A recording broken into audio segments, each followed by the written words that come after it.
Well, good evening and welcome to Tucker Carlson tonight. British authorities are continuing to investigate the suicide bombing in Manchester on Monday, the one that killed almost 24 people. And nothing they have found so far will surprise you. 7 people have been arrested for possible involvement in that plot. Police are warning that bomber Salman Abedeh may simply have been the mule for a bomb built by someone else, and that person remains at large and could strike again. So that is one concern. But there are other facts in the case that ought to get policymakers thinking deeply about how and why this happened. And again, this will all seem familiar to you if you watched any of these before.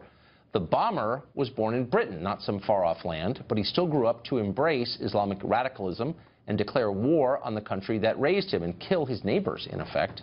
There are many more like him. A new report released by the British government concludes there are about 3,500 people being watched as potential terrorists. Not a big country. At least 400 people who have returned to Britain after leaving to fight for ISIS, the very group that took responsibility for the Manchester bombing. So maybe there's lessons here, patterns that lawmakers need to consider as they respond, or we could go with the traditional choice, the one favored by our leaders, which is to add British flags to our Facebook profiles, pretend that terrorism somehow brings us together rather than drives us apart, and dismisses anyone who asks real questions as a bigot and a nativist, so we can maintain the illusion that terror bombings are just an unavoidable fact of life in the big city. Which is the better option? Joining us now to help decide, Nigel Farage, he's the former leader of the UK Independence Party, UKIP, and Mark Steyn, the famous author, columnist, and sometimes guest host for Rush Limbaugh. It's great to see you both. So, Nigel, just a factual question first. There are Brits who the authorities know have gone to fight for ISIS, and they are walking free on your island. How can that be? I simply can't believe it, Tucker. I mean, for the last few years I've said that either we take away the passports of people we suspect of being linked to ISIS and stop them going, or perhaps better still, when they've been to Syria, on their attempt to return, we take their passports away and stop them coming back in. And the remarkable thing is that we know of 400 that have been to fight in Syria that have returned, though we suspect the number may be 1,000 or more, and yet we've only taken action against 40. It is, you know, and I'm frankly sick to death of seeing prime ministers and leaders standing up after attacks saying how awfully sorry we are for everything when nothing is being done to counter the bad guys. So, Mark Steyn, if you're running a country and you know that people in your country have gone to fight with the most grotesque terror group ever created and you do nothing about it, you're really not trying to protect your population, are you? No, I'm old-fashioned enough to believe in treason. You described this killer as British. These 850 people, I think, who are known to have gone off to fight in Syria and Iraq. Nigel will know this better than I do, but for purposes of comparison, at the height of the IRA's campaign, MI5 estimated that there were no more than 100 active operatives. And that involved just basically going 20 miles down the road. These guys traveled halfway round the planet to fight for the Queen's enemies. That's the definition of treason. I don't know why they're walking around on the street. We're told that it would be very expensive to throw 850 people into prison. Germany estimates that for every one of these suspects they're tracking, they need 60 people tracking that guy.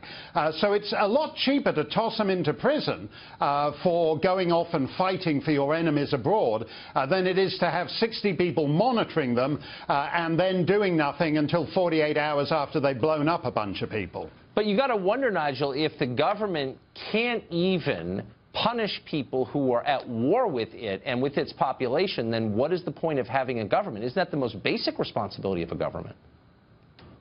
Well, the primary aim of any government should be to protect its citizens and the integrity of the nation.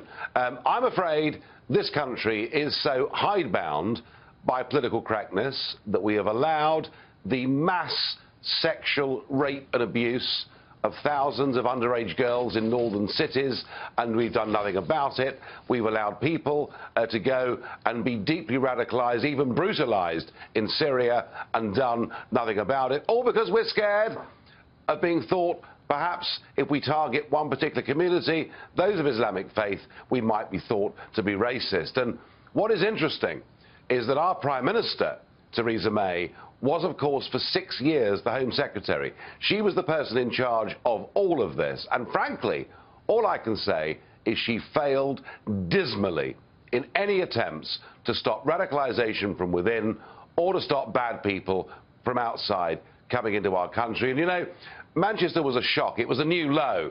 I mean, attacking young girls at a concert, and people are upset, people are angry, but I think we now, even us, the slow-to-anger Brits, now need some action from our government. So, Mark, do you agree with that? Do you think it's a matter of leaders who would literally rather see children die than be called bigoted? Yes, I think so. I was listening to the Deputy Mayor of Manchester today. I think it's Baroness Hughes. Nigel will correct me if I'm wrong. But she was saying we have to have the courage to call this what it is. And then she said it's extremism. Well, extremism is a weaselly and evasive term.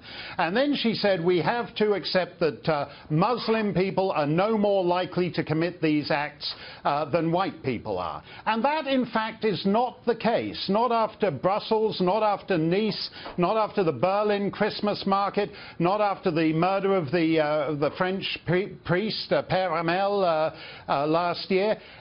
There is a particular problem. And as disgusting as what happened on Monday night was, equally concerning is the reaction of people like the Deputy Mayor and the Prime Minister and the Chief Constable of Greater Manchester, who are basically asking the citizens of the United Kingdom to live with the official lie, where nothing can be said that is actually approximates to the reality of the situation here. That's Soviet and totalitarian. They basically said this is an official lie, you know it's absurd, you know it doesn't match what you see, but this is it and you have to accept it. It's wicked to do that. You're required to believe it. They want to control your mind, not just your behavior. Nigel, when you watch the American response, even the cultural response to an event like what happened in your country on Monday, are you surprised by how few of the lessons Americans are learning from this? Well, I'm not sure, actually. I think there is a sort of real optimism here.